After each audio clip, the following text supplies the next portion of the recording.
कारवाई करायला पाहिजे। सार्वजनिक बांधकाम मंत्री शिवेंद्रसिंहराजे भोसले यांनी मुंबई गोवा राष्ट्रीय महामार्गाची आज पाहणी केली। पनवेल जवळच्या पळसपेपासून त्यांनी पाहणीला सुरुवात केली।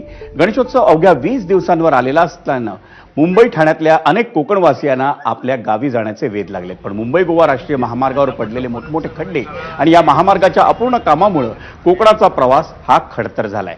सार्वजनिक बांधकाम मंत्री शिवेंद्रसिंहराजे भोसले यांनीही मुंबई गोवा महामार्गाच्या स्थितीवर असमाधान व्यक्त केलं।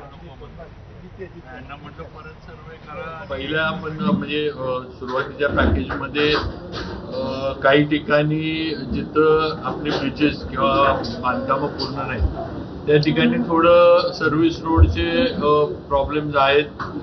सर्व्हिस रोडचे सरफेस ज्याला आपण म्हणतो तो थोडा म्हणावा तसा योग्य नाही आहे। त्याच्या सूचना मी आता बघितल्यानंतर पण दिल्या। नवी मुंबईत नगर विकास विभागाकडून 50,000 कोटी रुपयांच्या जमीन घोटाळा झाल्याचा आरोप